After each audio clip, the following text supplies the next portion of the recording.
एक बार पुनः स्वागत है बच्चों फिजिक्स इट्स इजी में। और हम लोग बात कर रहे हैं कक्षा 11 के अध्याय 5 पर। अध्याय का नाम है गति के नियम। इसमें इसके पहले वाले वीडियो में हमने बल और जड़त्व के बारे में बात की थी, उन दोनों की अवधारणाओं को समझा था। अब हम बात करने वाले हैं इस वीडियो में न्यूटन के गति के नियमों पर। तो न्यूटन ने गति के 3 नियम दिए जिन्हें हम न्यूटन के गति के नियम के नाम से जानते हैं। तो आइए एक एक करके हम उनके नियमों पर बात करते हैं।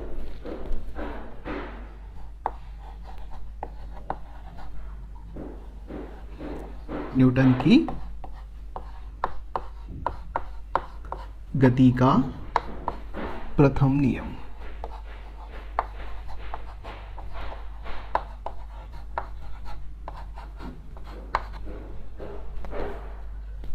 एक बात स्पष्ट कर दूं मैं कि हमने इसके पहले वाले अध्याय के अंदर बात किया था गति के समीकरणों पर। तो गति के 3 समीकरण हैं, प्रथम समीकरण, द्वितीय समीकरण, तृतीय समीकरण। और अब हम बात कर रहे हैं न्यूटन के गति के नियमों पर। तो ध्यान रखिएगा, बच्चे कई बार कंफ्यूज रहते हैं। गति के समीकरण अलग हैं और गति के नियम अलग हैं। तो समीकरणों में v = u + at, s = ut + ½ at² या v² = u² + 2as, वो तो समीकरण हो गए। और अब हम बात कर रहे हैं वो नियमों के बारे में बात कर रहे हैं। तो इनमें कंफ्यूज मत होइएगा कभी। तो न्यूटन की गति का प्रथम नियम क्या है? न्यूटन की गति का प्रथम नियम कहता है कि यदि कोई वस्तु स्थिर है तो वह स्थिर ही रहेगी। यदि कोई वस्तु गतिशील है तो वह उसी वेग से उसी दिशा में गतिशील रहेगी जब तक कि उस पर कोई बाह्य बल न आरोपित किया जाए। बहुत सीधी सी बात है कि जब किसी वस्तु की अवस्था में परिवर्तन करना हो तो हमें बाह्य बल लगाना पड़ेगा। बाह्य बल की अनुपस्थिति में उसकी अवस्था में परिवर्तन नहीं होता है। ठीक, यदि स्थिर है तो स्थिर ही रहेगी, गतिशील है तो उसी दिशा में उसी चाल से आगे की ओर बढ़ती रहेगी। ये नियम कहलाता है न्यूटन की गति का प्रथम नियम। इस नियम को न्यूटन की गति के प्रथम नियम के नाम से जानते हैं। न्यूटन की गति का द्वितीय नियम, उस पर जाएं उसके पहले अपन थोड़ी सी एक परिभाषा देख लेते हैं जिसको बोलते हैं संवेग। इसकी अवधारणा को समझ लेते हैं कि संवेग क्या होता है। उसके बाद में फिर हम न्यूटन के गति के द्वितीय नियम की बात करेंगे।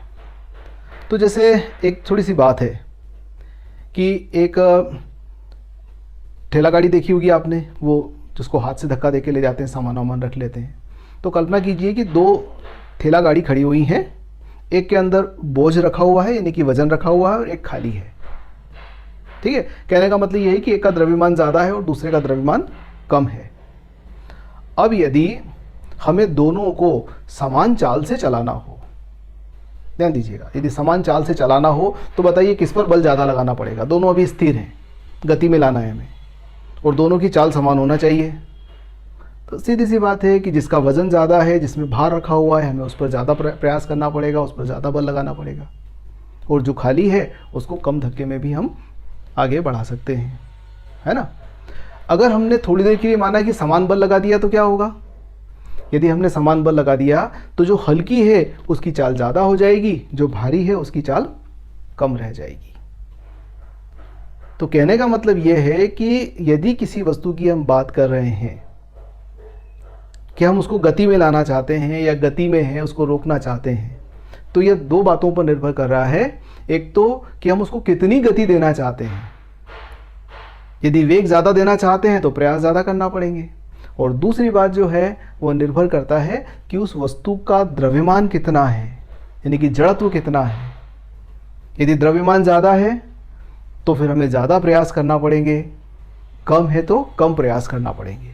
यानी कि किसी भी वस्तु को स्थिर अवस्था से गतिशील अवस्था में लाने के लिए हम उसको कितनी गति दे सकते हैं, ये 2 बातों पर निर्भर करती है। एक तो है द्रव्यमान वस्तु का, द्रव्यमान ज़्यादा है तो वेग कम होगा और द्रव्यमान कम है तो वेग का मान ज़्यादा होगा। और दूसरा उसका वेग, हम वेग ज़्यादा देना चाहते हैं तो हमें अधिक बल लगाना पड़ेगा। यदि वेग कम रखना चाहते हैं तो हमें कम बल लगाना पड़ेगा। तो कुल मिलाकर इन दोनों के गुणे से हम एक नई भौतिक राशि बना लेते हैं, तो उसको बोलते हैं संवेग। संवेग जो है वो इन दोनों भौतिक राशियों के गुणे से प्राप्त होती है। यानी कि किसी भी वस्तु का द्रव्यमान और उसके वेग के गुणनफल को संवेग कहते हैं। ठीक, तो द्रव्यमान ज़्यादा है वेग कम है तब भी संवेग ज़्यादा हो सकता है, द्रव्यमान कम है वेग ज़्यादा है तब भी संवेग हो सकता है। तो सीधा सीधा संवेग जो है ये बल के साथ बहुत क्लोजली रिलेट है। ध्यान दीजिएगा, मैं आगे बात करूंगा इसके बारे में कि ये बल के साथ में जो प्रयास होते हैं ना उसके साथ में बहुत क्लोजली रिलेट हो जाता है, उसके साथ बहुत अच्छी तरह से जुड़ जाता है। ठीक, तो द्रव्यमान और वेग का गुणन जो है वो संवेग कहलाता है। जहां तक इसके मात्रक का सवाल है, संवेग का मात्रक, द्रव्यमान का मात्रक क्या होता है एसआई पद्धति में किलोग्राम, और वेग का क्या होता है मीटर प्रति सेकेंड। तो संवेग का मात्रक क्या हुआ किलोग्राम मीटर प्रति सेकेंड एसआई पद्धति में। ठीक, अब यदि वेग में परिवर्तन होगा तो संवेग में परिवर्तन होगा, द्रव्यमान में परिवर्तन होगा तब भी संवेग में परिवर्तन होगा। ठीक है ना। तो अब हम न्यूटन के गति के द्वितीय नियम की बात कर लेते हैं कि न्यूटन की गति का द्वितीय नियम क्या कहता है।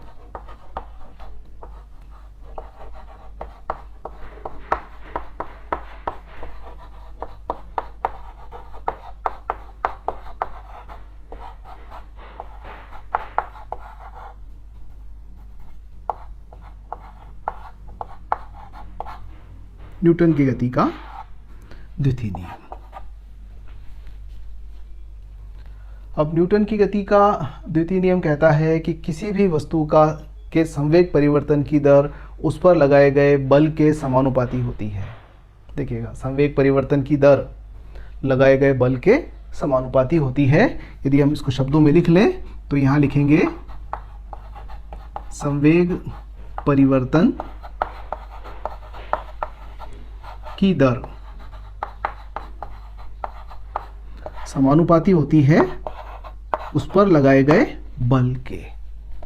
ठीक, या फिर इसको ऐसा भी लिख सकते हैं कि यदि हम बल F लगा रहे हैं तो F समानुपाती होगा। अब संवेग परिवर्तन माना कि संवेग में परिवर्तन होता है डेल P, और कितने समय में होता है डेल T समय में। तो यदि एक सूक्ष्म समय अंतराल डेल T में संवेग में परिवर्तन डेल P होता है तो संवेग परिवर्तन की दर कैसे प्रकट करेंगे डेल P बटे डेल T से प्रकट करेंगे। या फिर इसको आप ऐसा भी लिख सकते हो कि F बराबर K डेल P बटे डेल T। और हम पहले भी कई बार देख चुके हैं कि यदि ये सूक्ष्म हो डेल T टेंड्स टू 0 यानी कि बहुत सूक्ष्म हो तो उस स्थिति के अंदर F बराबर K, इसका नोटेशन थोड़ा सा बदल जाता है और ये बन जाता है dP बटे dt। dP वही संवेग में परिवर्तन है परंतु अत्यंत सूक्ष्म अंतराल के लिए ये अवकलन कहलाता है, संवेग का समय के सापेक्ष अवकलन कहलाता है। तो dP बटे dt। अब यहाँ पर K जो है इस नियतांक को सामान्यतः 1 लिया जाता है। तो यदि K को हम 1 ले लें तो F बराबर क्या हो जाएगा, F बराबर हो जाएगा dP बटे dt। ठीक, अब dP क्या है संवेग में परिवर्तन है। अगर इसको अपन सूत्र के रूप में लिखें तो इसको क्या लिखेंगे m इंटू वी लिखेंगे संवेग, और संवेग का सामान्यतः नोटेशन है p स्मॉल p। तो p बराबर mv, इसको सूत्र के रूप में इस प्रकार से व्यक्त करते हैं, द्रव्यमान गुणित वेग के रूप में इस तरह से व्यक्त किया जाता है। अब अपन एक काम करते हैं, इस p की जगह mv लिख देते हैं। तो ये क्या हो जाएगा f बराबर d बटे dt और mv। अब देखिए किसी भी वस्तु पर बल लगाएंगे तो सामान्यतः हम यह मान लेते हैं कि उसके द्रव्यमान में परिवर्तन नहीं होता बल्कि उसकी चाल में परिवर्तन होता है, उसके वेग में परिवर्तन होता है। तो नियत है इसलिए इसको आगे निकाल कर रख लेते हैं। तो ये क्या बन जाएगा F बराबर m dv बटे dt। इसमें कोई परेशानी नहीं है, dv बटे dt। अब dv क्या चीज़ है, वेग में परिवर्तन, और dt क्या है समय अंतराल। तो समय अंतराल dt में यदि किसी वस्तु के वेग में परिवर्तन dv होता है तो वेग परिवर्तन की दर, ये वेग परिवर्तन की दर कहलाती है, और इस वेग परिवर्तन की दर को हम त्वरण कहते हैं। ये त्वरण की परिभाषा से है।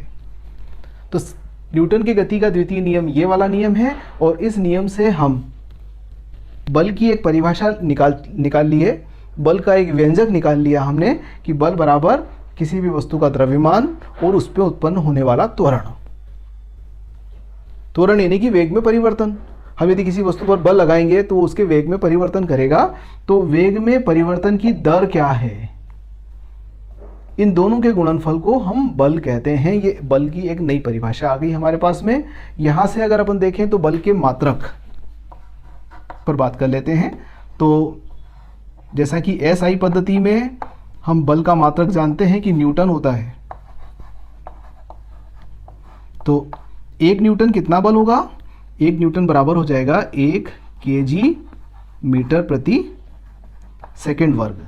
देखिएगा, एक न्यूटन की जगह क्या लिखा, किलोग्राम मीटर प्रति सेकेंड वर्ग। किलोग्राम द्रव्यमान का मात्रक और त्वरण का मात्रक मीटर प्रति सेकेंड वर्ग। तो 1 न्यूटन बल किसे कहेंगे, वह बल जो 1 किलोग्राम की वस्तु को 1 मीटर प्रति सेकेंड वर्ग का त्वरण उत्पन्न कर दे, उस बल को 1 न्यूटन बल कहेंगे। ये 1 न्यूटन की परिभाषा हो गई। इसी प्रकार से सीजीएस पद्धति में अगर बात कर लें तो सीजीएस पद्धति में बल का मात्रक है डाइन, और डाइन बराबर होता है एक डाइन बराबर आप कहोगे कि सर 1 ग्राम गुणित मीटर की जगह सेंटीमीटर और सेकंड की जगह सेकंड, तो 1 ग्राम सेंटीमीटर प्रति सेकंड वर्ग, यानी कि वह बल जो 1 ग्राम की वस्तु में 1 सेंटीमीटर प्रति सेकंड वर्ग का त्वरण उत्पन्न कर दे, उसको एक डाइन बल कहेंगे। अब आप इनके रिलेशन से, ये किलोग्राम है यानी कि 1000 ग्राम, मीटर यानी कि 100 सेंटीमीटर, तो इन दोनों का संबंध यहाँ से निकाल सकते हो। अगर न्यूटन को n से प्रकट करूँ तो 1 न्यूटन बराबर 10 की घात 5 डाइन होता है। ये ध्यान रखिएगा, न्यूटन और डाइन का संबंध, एसआई मात्रक और सीजीएस मात्रक में यह संबंध है। 1 न्यूटन 10 की घात 5 डाइन के बराबर होता है, जहां डाइन क्या है, सीजीएस मात्रक है। तो ये न्यूटन के द्वितीय नियम और उसकी व्याख्या के आधार पर हमने बल की अवधारणा को और स्पष्ट कर लिया कि बल बराबर द्रव्यमान गुणित त्वरण, और इसके आधार पर हमने इसके मात्रकों को भी परिभाषित किया है। ठीक, अब आ जाइए हम लोग बात कर लेते हैं न्यूटन के गति के तृतीय नियम पर। मैं यहीं पर बात कर लेता हूँ न्यूटन की गति के तृतीय नियम पर, क्योंकि इसमें मुझे व्याख्या ज़्यादा करना है, लिखना कम है। तो यहाँ लिख देता हूँ न्यूटन की गति का तृतीय नियम।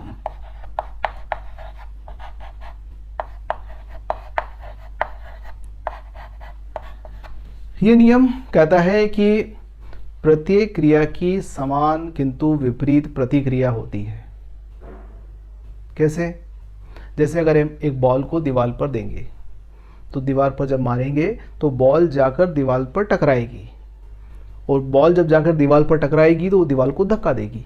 अब चूंकि दीवार जो है उसमें जड़त्व ज़्यादा है तो वो तो पीछे खिसकने से रही, तो प्रतिक्रिया में क्या होगा, दीवार उस गेंद को धक्का देगी वापस से उल्टा। समान किंतु विपरीत, है ना। विपरीत यानी कि बॉल ने अगर दीवार को आगे इस तरह से धक्का दिया तो दीवार उस बॉल को इधर की ओर धक्का दे देगी, तो उस बल के प्रभाव से बॉल वापस से लौट कर आती है।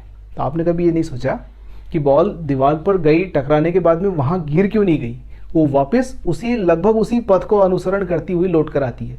आप स्पंज की बॉल, रबर की बॉल लें और दीवार पर डालें, आपको बिल्कुल लगेगा। फर्श पर डालें तो बाउंस होकर ऊपर क्यों आती है।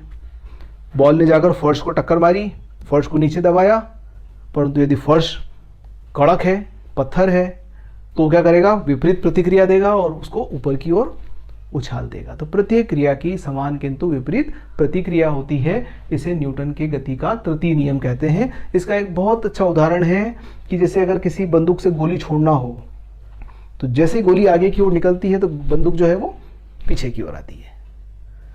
गोली का आगे की ओर निकलना, आगे की ओर धक्का है, आगे की ओर उस पर बल लगा जब भी तो उसने आगे की ओर वेग प्राप्त किया। तो जब गोली आगे की ओर वेग को प्राप्त करती है तो गोली भी बंदूक को पीछे की ओर प्रतिक्रिया देती है, यानी कि बंदूक पीछे की ओर धक्का मारती है।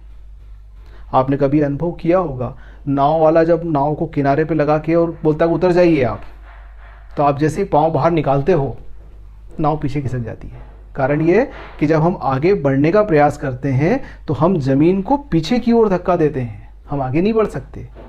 जमीन को पीछे की ओर धकेलते हैं, परंतु जमीन चूंकि जड़त्व ज़्यादा है तो हमें वापस विपरीत प्रतिक्रिया देती है और उसके कारण से हम आगे की ओर बढ़ पाते हैं। पर अब नाव की अगर बात करें तो नाव तो खैर इतनी भारी तो है नहीं, हम जैसे ही नाव को पीछे की ओर धक्का मारेंगे नाव पीछे की ओर खिसक जाएगी, तो हमें उतनी प्रतिक्रिया नहीं मिलेगी। हम अर्थात नाव पर से उतरना थोड़ा सा कठिन होता है। कठिन मतलब प्रैक्टिस होगी, उतर जाएंगे, ऐसा नहीं कि नहीं उतर पाएंगे, पर मुश्किल होगा। ठीक।